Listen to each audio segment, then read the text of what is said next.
तो आदाब, नमस्कार, Sat Sri Akal and welcome back to doctor Arif's exclusive videos. आज के इस वीडियो में हम बात करने वाले हैं सनस्ट्रोक यानी धूप लगना या लू लगने के बारे में। इस वीडियो में हम बात करेंगे कि लू लगने पर मरीज में क्या क्या लक्षण दिखाई देते हैं, लू लगने के क्या कारण हो सकते हैं और हम किस घरेलू और आयुर्वेदिक उपचार अपना कर लू लगने से बच सकते हैं। तो चलिए शुरू करते हैं।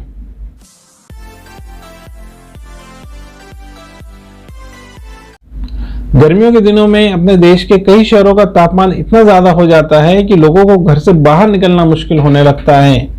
इन दिनों दोपहर के समय बहुत ज्यादा तेज गर्म हवाएं चलती हैं। इन्हीं गर्म हवाओं को लू कहते हैं।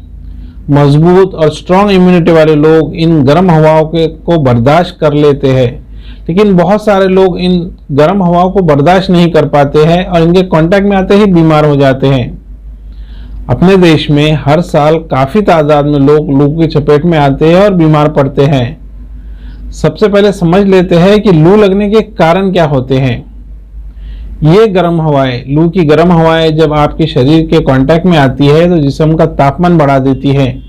इसकी वजह से कई समस्याएं पैदा होने लगती है, जैसे कि ज्यादा देर तक धूप में काम करने या घूमने फिरने के कारण जिस्म में पानी की कमी हो जाती है, जो लू लगने का सबसे मेन कारण है। बच्चे और बूढ़े लोग लू की चपेट में जल्दी आ जाते हैं। बहुत ज्यादा मामले में लोगों को ये जल्दी पता ही नहीं चलता है कि उनके घर में मौजूद मरीज को लू लग गई है नहीं। हालांकि इसका सटीक अंदाजा लू के लक्षणों को देखकर लगाया जा सकता है। इसलिए आप में से हर किसी को इन दोनों लू के लक्षणों के बारे में पूरी जानकारी होना चाहिए। तो क्या क्या लू के लक्षण हैं, इसे समझ लेते हैं। अगर आप बहुत ज़्यादा देर तक धूप में घूमकर या काम कर कर आए हैं और उसके बाद आपको अचानक सिर में तेज दर्द होने लग जाए, चक्कर आने लग जाए, सांस लेने में तकलीफ शुरू हो जाए, तो ये लू की समस्या हो सकती है। शुरू में इन लक्षणों की इंटेंसिटी काफ़ी कम होती है, लेकिन समय के साथ ये बढ़ते जाती है। लू लगने पर मरीज को अचानक से तेज बुखार होने लगता है और जिस्म का टेम्परेचर बढ़ जाता है। शरीर में गर्मी बढ़ने के बावजूद भी लू लगने के दौरान मरीज के जिस्म से कोई भी किस्म का पसीना नहीं निकलता है। लू लगने पर मरीज को उल्टी आती है, जिस्म में तेज दर्द होता है। वहीं ज़्यादा उल्टी होने के कारण जिस्म में मरीज के बॉडी में सोडियम और पोटेशियम का इम्बैलेंस हो जाता है। वहीं कमज़ोर इम्यूनिटी वाले या शारीरिक रूप से कमज़ोर लोग लू लगने पर बेहोश भी हो जाते हैं। तो इस कंडीशन में अगर हमारे आसपास किसी को लू लग जाए तो उस कंडीशन में हमें क्या करना चाहिए। प्राइमरी एड या फर्स्ट एड के तौर पर अगर आपको शक है कि किसी को लू लग गई है तो उस मरीज को तुरंत ठंडी जगह पर बिठा दे, उसके जिस्म पर ठंडे पानी की पट्टियाँ रखना शुरू कर दे, घर के खिड़की दरवाजे खोल दे या फिर घर में कूलर या एसी चालू है तो उसे ऑन कर दे। अगर मरीज बेहोश हो गया है तो उसे तुरंत डॉक्टर के पास ले जाने की कोशिश करें। ये जरूरी है कि किसी भी समस्या से बचा जाए, इसलिए आपको ये जानना जरूरी है कि उस समस्या से कैसे बचा जाए। ये सच है कि हर साल लू से कई लोगों की जान चली जाती है। गर्मी के मौसम में आप ठीक ढंग से अपना ख्याल रखें और कुछ छोटी छोटी जरूरी सावधानियां बरतें तो आप लू से बच सकते हैं। आइए लू से बचने के कुछ प्रमुख उपायों के बारे में जानते हैं। इसके लिए आपको कुछ छोटी मोटी चीज़ों पर ध्यान देना है, जैसे कि गर्मी के दिनों में हल्की डाइट लें, हल्का पचने वाला खाना खाएं, पूरी बाह के कपड़े पहने, नंगे पैर बाहर ना निकलें, हल्के रंग वाले सूती कपड़े पहने और सिंथेटिक कपड़ों से परहेज करें। गर्मी के दिनों में कभी भी खाली पेट घर से बाहर ना निकलें। अगर आपको ज़्यादा देर तक धूप में रहना है या बाहर घूमना है तो छाते का इस्तेमाल ज़रूर करें। ज़्यादा मात्रा में पानी पीते रहें और बाहर जाते समय अपने साथ पानी की बोतल ज़रूर लेके जाएं। दोस्तों, अब बात करते हैं लू से बचने के लिए घरेलू और आयुर्वेदिक इलाज के बारे में। इसे हम डिटेल में समझ लेते हैं। पहले समझते हैं कि लू से बचने के लिए आप कौन कौन से घरेलू इलाज अपना सकते हैं। लू लगने के अधिकतर मामलों में आप कुछ घरेलू उपाय अपनाकर इसे घर पर ठीक कर सकते हैं। इसके लिए आप अपनी डाइट में ठंडे और लिक्विड पदार्थों का सेवन ज़्यादा करें। इसके लिए आप घर पर ही आम का पन्ना बनाकर पी सकते हैं। लू से बचने के लिए सबसे असरदार इलाज है। वहीं प्याज को भून लें और एक साधारण प्याज के साथ मिलाकर इसमें मिश्री मिलाकर इसे पीस ले और इस मिश्रण में जीरा पाउडर और मिश्री मिलाकर खा लें। इससे भी आप लू से बच सकते हैं। इसके अलावा रोजाना खाने में कच्ची प्याज का जरूर इस्तेमाल करें। वहीं धनिए और पुदीने दोनों की तासीर ठंडी होती है।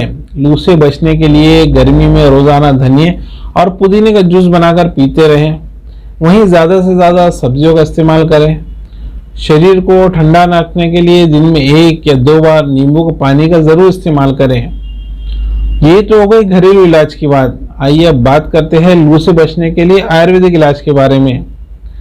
आयुर्वेदिक के हिसाब से गर्मियों के दिनों में ठंडी तासीर वाली चीज़ों का इस्तेमाल करनी चाहिए। ठंडी तासीर वाली चीज़ों को खाने से जिस्म की ठंडक बनी रहती है और लू नहीं लगती है। हम आपको कुछ ऐसे घरेलू आयुर्वेदिक उपाय बताने जा रहे हैं जिनका लू लगने पर इस्तेमाल करना बहुत ज़्यादा फायदेमंद साबित हो सकता है। इसमें सबसे पहले आता है सेब का सिरका। लू लगने पर जिस्म में मिनरल्स और इलेक्ट्रोलाइट्स की कमी होने के बहुत ज़्यादा चांसेस होते हैं। खास तौर पर जिस्म में पोटेशियम और मैग्नीशियम जैसे ज़रूरी मिनरल्स का लेवल काफ़ी कम हो जाता है। ऐसे में आप इसको इंस्टेंट कवर करने के लिए सेब के सिरके का इस्तेमाल कर सकते हैं। सेब के सिरके के इस्तेमाल से आप खोए हुए मिनरल्स को वापस पा लेते हैं और जिस्म में इनका बैलेंस हो जाता है। इसके लिए आपको 2 चम्मच सेब के सिरके को 1 गिलास पानी में मिलाकर दिन में 2 बार इसका इस्तेमाल करना है। अगर आपके पास सेब का सिरका मौजूद नहीं है तो दूसरी चीज जो आप इस्तेमाल कर सकते हैं या घर में लाकर रख सकते हैं वो है चंदना सौंफ। ये चंदन और कई तरह की जड़ी बूटियों से बनी हुई एक आयुर्वेदिक लिक्विड होती है। आयुर्वेदिक के हिसाब से चंदना सौंफ में शीतल गुण होते हैं। ठंडी तासीर होने के कारण जब शरीर में गर्मी या जलन काफ़ी बढ़ जाती है तो इसका इस्तेमाल बहुत ज़्यादा फायदेमंद होता है। लू लगने पर इसका सेवन करने से आपको बहुत जल्दी आराम मिल जाता है और बॉडी का बढ़ा हुआ टेम्परेचर भी कम होना शुरू हो जाता है। इसके लिए आपको इसे 3 से 4 चम्मच चंदना सौंफ और इसके इक्वल क्वांटिटी को पानी में मिलाकर दिन में 3 बार इस्तेमाल करना है। अगर ये भी आपके घर में मौजूद नहीं है तो तीसरी चीज जो आप लू लगने पर इस्तेमाल कर सकते हैं वो है बेल का शरबत। गर्मियों में बेल का शरबत एक अमृत के समान होता है। बेल में विटामिन सी और फाइबर की भरपूर मात्रा होती है। इसके सेवन से शरीर में ठंडक बनी रहती है और आप ठंडक के कारण लू से बचे हुए रहते हैं। वहीं बेल का शरबत आपके डाइजेस्टिव सिस्टम को भी दुरुस्त रखता है। इसके लिए आप रोजाना दिन में 2 से 3 बार इस जूस का इस्तेमाल जरूर करें।